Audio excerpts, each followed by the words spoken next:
Edappadi Palaniswami. Right வரேன் திரு ஷியாம். இல்லை, அவர் நேரடியாக ஒரு சவால் கொடுத்துருக்காரு. அது நம்ம வந்து மக்கள் மன்றத்தை சொல்லியிருக்காரு, அந்த அளவில் வச்சுக்கலாம். திரு ஷியாம், இல்லை இவர் இன்னொரு அம்சத்தை சொல்கிறார். அதாவது நாம் ஒன்றா இருப்போம், நான் வந்து இந்த குரூஷியல் மூமெண்ட்டில் எங்களுக்கு ஆட்சியை நிலைக்கிறதுக்கு நீங்கள் உதவி பண்ணீங்கன்றதில் மாற்றுக்கிறது இல்லை அப்படிலாம் சொல்கிறாரு. கூடுதலாக கேசிபியோட இன்டர்பிரேஷன் இது கூட்டணி ஆட்சி வரைக்கும் அவர் ஓகே சொல்லிடுவார் அப்படிங்கிற இடத்துக்குலாம் போகிறார். எப்படி போகும்னு நினைக்கிறீங்க? இப்போ சந்திப்பும் நடந்து கொண்டு இருக்கிறது. இப்போ தான் நம்ம காட்சிகளாக பார்த்தோம். திரு எடப்பாடி பழனிசாமியோடு மூத்த நிர்வாகிகள்லாம் திரு அமித்ஷாவை பார்க்க போயிருக்காங்க. எடப்பாடி பழனிசாமி அவர்கள் கூட்டணி ஆட்சின்னு சொல்லல, அதுல அக்னிஸ்வரன் கருத்து தான் சரி. ஓகே, அவரை பொறுத்த வரைக்கும் அதிமுக தனிப்பெருங்கட்சியாக ஆட்சி அமைக்கும் தான் தொடர்ந்து சொல்லிட்டே வர்றாரு. ஓகே, கோயலிஷன் கவர்மெண்ட் நடுவில் சொன்னது வந்து அமித்ஷா அவர்கள். அதற்கு பிறகுதான் இந்த பிரச்சனை வந்துச்சு. ஆனால் நம்ம எப்படி பார்க்கணும்னு நான் நினைக்கிறேன்னா, ஜெயலலிதா அவர்களோட கொள்கையை நீட்சியாகத்தான் நம்ம வந்து அதிமுகவை கொண்டு போக முடியும். எப்படி நாடோடி மன்னனை நம்ம ரெஃபர் பண்றோமோ அதே மாதிரி ஜெயலலிதாவே ரெஃபர் பண்ண வேண்டியது இருக்கு. பல பரிசோதனைகளுக்கு பிறகு ஜெயலலிதா எடுத்த முடிவு என்னவென்றால், பாரதிய ஜனதாவோடு கூட்டணி கிடையாதுங்கிறது தான். 2014 சொல்லியிருக்காங்க மோடியா லேடியா, 2016 சொல்லியிருக்காங்க. மோடி அவர்களே வற்புறுத்திய போது அவங்க சம்மதிக்கல. அதுபோக 2016 தனிப்பட்ட முறையில் நல்ல அரசியல் ரீதியான நட்பும் இருந்துச்சு அவங்களுக்குள்ள. ஆனாலும் அதுல ரொம்ப நட்பு இருந்துச்சுக்கா, புரிதல் இருந்துச்சு.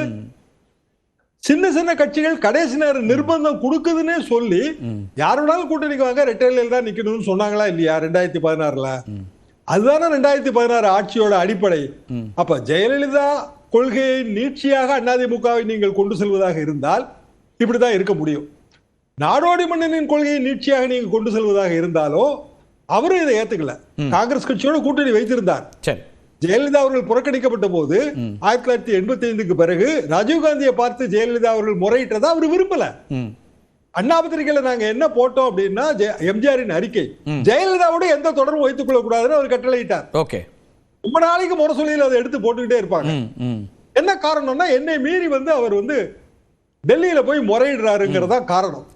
அப்போ யாராக இருந்தாலும் சரி, மாநில கட்சிகள் மத்திய கட்சியின் இங்க மேலாண்மையை ஏற்றுக்கொள்ளாதுங்கிறதா இதுல பாயிண்ட். மற்றபடி அதிமுக பாரதிய ஜனதா கூட்டணி அதுக்கு நம்ம தனிப்பட்ட முறையில எனக்கு எதிர்ப்பு அப்படியெல்லாம் கிடையாது. ஸ்ரீராம் சொல்றது நான் ஏத்துக்கல. பொதுவா ஏதோ சொன்னீங்களே இல்லையா, சரி விடுங்க. இல்ல, நாடோடி மன்னன் ரெஃபரன்ஸ் சொன்னீங்களேன்றதுனால அவர் சொல்றாரு. அது நான் ஏத்துக்கல, அண்ணன் சொன்னது நான் ஏத்துக்கல. சரி, ஷியாம் அண்ணனை குறிச்சு சொல்லல அவர். ஓகே, அண்ணன் கருத்தை ஏத்துக்கல, அவ்வளவுதான். சரிங்க, அதை பத்தி பரவாயில்ல. அதாவது பொதுவாக வந்துங்க, நான் மாநில கட்சிகளோட மேலாண்மையை மதிக்கிறவன். இன்னொன்று, மத்திய கட்சிகள் தமிழ்நாட்டில் ஆட்சிக்கே வரக்கூடாதுன்னு நினைக்கிறவன். அது நான் தெள்ள தெளிவா சொல்லிடுறேன். காங்கிரஸ் கட்சிக்கும் பொருந்தும், அது பாரதிய ஜனதாவுக்கு மட்டும் இல்ல, காங்கிரஸ் கட்சிக்கும் பொருந்தும். எப்படி வந்து அதிமுக ஜானகி அம்மையார் ஆட்சி கவிழ்ந்தது, அதுல வந்து அவர் சொன்ன கருத்து தவறு. காங்கிரஸ் கட்சி நான் ஆதரவு தரேன்னு சொன்னார். கேசிபி அப்ப எம்எல்ஏ. காங்கிரஸ் கட்சி ஆதரவு தரேன்னு சொன்னதுனாலதான் ஜானகி அம்மையார் வந்து அவங்களுக்கு மெஜாரிட்டி இல்லாத போதும் ஆட்சி அமைத்தாங்க. கடைசி நேரத்தில் வந்து ராஜீவ்காந்தி எப்படி காலவாரினாரு, ட்ரூ லெகசி ஆஃப் எம்ஜிஆர் சொல்லி காலவாரி மூப்பனாரை வந்து முதல்வராக்குற அந்த முனைப்புல ஈடுபட்டாங்க. மத்திய கட்சிகள் இப்படிதான் இருக்குங்க. வாய்ப்பு கிடைக்கும் போது நமக்கு வந்து ஆட்சி அமைப்பதற்கு ஒரு வழி பிறக்காதாங்கிற ஒரு ஆசை இருக்கும். அப்போ திரு கேசிபியோட இன்டர்பிரேஷன் ஒரு பக்கம் இருக்கட்டும், அவர் பார்வை சரியா இல்ல அவருக்கு ஒரு நோக்கம் இருக்கு அப்படின்னு இவங்க சொல்றதெல்லாம் கூட ஒதுக்கிட்டு நான் சொல்றேன். இப்போ பாஜகவுக்கும் அந்த எண்ணம் இருக்கும் தானே, தேசிய கட்சிகளுக்கு, குறிப்பாக பாஜகவுக்கு தமிழ்நாடு இதுவரைக்கும் நமக்கு கைவரப்பெறலை அப்படிங்கிற இடத்துல இருந்து ஒரு ஆட்சியில் ஏதோ ஒரு வகையில் நம்ம பங்கெடுக்கக்கூடிய ஒரு இடத்தை உருவாக்குறதுக்கு முயற்சி பண்ணுவாங்க. அப்போ அதுதான் இந்த காட்சிகள் எல்லாம் அப்படின்னு பார்க்க வேண்டியிருக்கு. அப்படி சில விமர்சனங்களும் முன்வைக்கிறாங்க. ஸ்ரீராமுக்கும் அந்த ஆசை இருக்கத்தான் செய்யும். அதாவதுங்க கண்டிப்பாக இருக்கும். இதில் வந்து குளிர் காயறதே வந்து மத்திய கட்சிகள் தான். இப்போ எடப்பாடி பழனிசாமி அவர்கள் பல முறை இது சொல்லிட்டாரு, நான் வந்து இவங்களை சேர்த்துக்க மாட்டேன். நேற்றுக்கு சொன்னதெல்லாம் ஒன்றும் புதுசு இல்லைங்க, முன்பே சொல்லியாச்சு.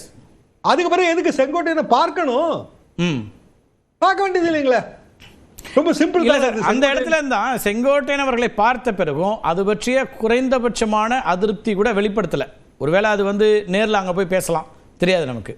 ஆனால் அப்போ அந்த இடத்துல இருந்து தானே யாரோட அப்பர் ஹேண்டிங் இருக்குங்கிற கேள்வி வந்துடுது.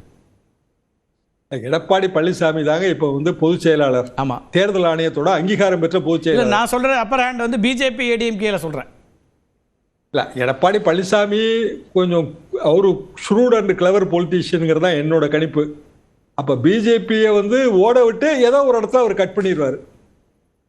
அதுல நான் வந்து ஷூரா இருக்கேன். அவங்க நினைக்கிற மாதிரி ஃப்ரீ ஹேண்ட் கொடுத்து வரமாட்டாரு. இன்றைய தேதிக்கு பிஜேபி கூட்டணி தொடர்வது நல்லதுங்கிறது அவருக்கு ஒரு கணக்கு இருக்கு. அப்புறம் தொகுதி பங்கீடுங்கிறது எப்போ வரப்போகுது? மார்ச் மாதம் வரப்போகுது. அவர்கிட்ட வேற கணக்குகள் இருக்குன்னு பார்க்க வேண்டியிருக்கா திரு எடப்பாடி பழனிசாமி வேற சில அரசியல் கணக்குகளோட? அதாவதுங்க அவரு பிஜேபியை வந்து தள்ளி விட மாட்டாரு, ஆனா அதுக்காக பிஜேபி டாமினேட் பண்ணக்கூடிய அளவுக்கு தொகுதி கொடுக்க மாட்டாரு. ஓகே, 50 தொகுதி பிஜேபி விரும்புதுன்னு வச்சுக்குவோம், கொடுக்க மாட்டாரு. ரொம்ப சிம்பிள் தான். வேணா நீங்க போங்கன்றுவாரு. அப்படின்னா திருப்பி எடப்பாடி கை ஓங்கும். எப்படின்னா பாருங்க, பிஜேபியே வந்து தள்ளியாச்சு, தன்மானம் தான் முக்கியம், அதனாலதான் இப்பவுமே பொடி வச்சு பேசுறாரு. காங்கிரஸ் கட்சி முன்னாடி பேசுங்க, தனித்து நிற்போம், தன்மானம் காப்போம், டெபாசிட் இழந்துருவாங்க.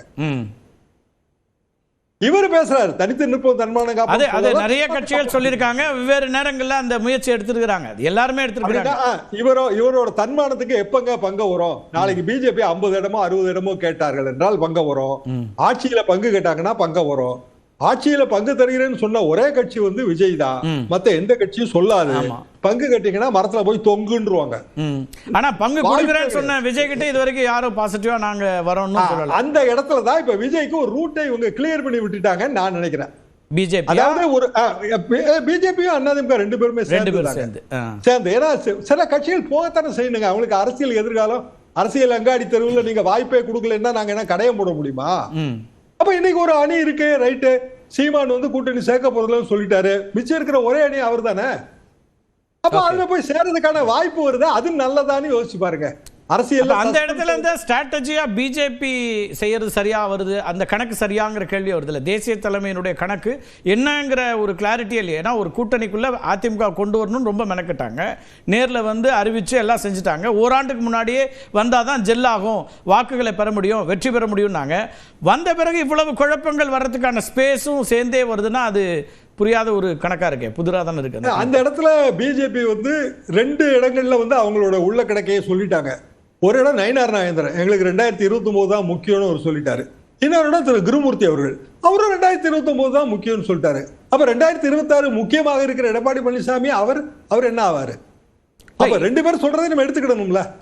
இல்ல சார், ரெண்டா பார்க்குமா? 2029 நாடாளுமன்ற தேர்தல் முக்கியம், 2026 திமுக கூட்டணியை வீழ்த்தணும், ஆட்சியிலேருந்து திமுக ஆட்சியை நான் வீழ்த்தணும்னு தொடர்ச்சியா உள்துறை அமைச்சர், பிரதமர் எல்லாரும் பேசிட்டு இருக்காங்கல்ல. அதுவும் அவங்க பிரதான கருத்தா இருக்கா அப்படின்னா அது இப்ப பலவீனம் அடைஞ்ச ஒரு இடத்துக்கு தானே போயிருக்கு இன்னைக்கு சூழல். 2026 முக்கியம் இல்லைன்னு அடிக்கோடு ஓட்டுல சொல்றாங்க. சரி, ரைட். திமுக ஆட்சி, அப்போ நான் எப்படி இதை புரிஞ்சுக்கிறேன்னாங்க, திமுக ஆட்சியை வீழ்த்தணுங்கிறது ஒன்றும் அவசரம் இல்லை. ஓகே, 2029 இருக்கு, அதுல பாத்துக்கிடலாம். ஓகே. பொதுவாக வந்துங்க இந்த மாதிரி டபுள் பிளே பண்றது தாங்க டெல்லி, அதுதான் அது தந்திர பூமி நம்ம சொல்றது காரணம். டபுள் பிளே அவங்க அட்வான்டேஜுக்கு பண்ணுவாங்க. மாநில கட்சிகள் தான் அது சுதாரிச்சுக்கிடணும். எம்ஜிஆர் சுதாரிச்சாரு, ஜெயலலிதா அவர்கள் சுதாரிச்சாங்க, கலைஞரே ஏமாந்தாரு 117க்கு 117 1980.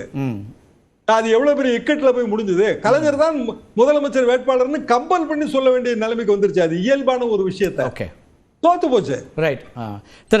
வந்து மத்திய கட்சி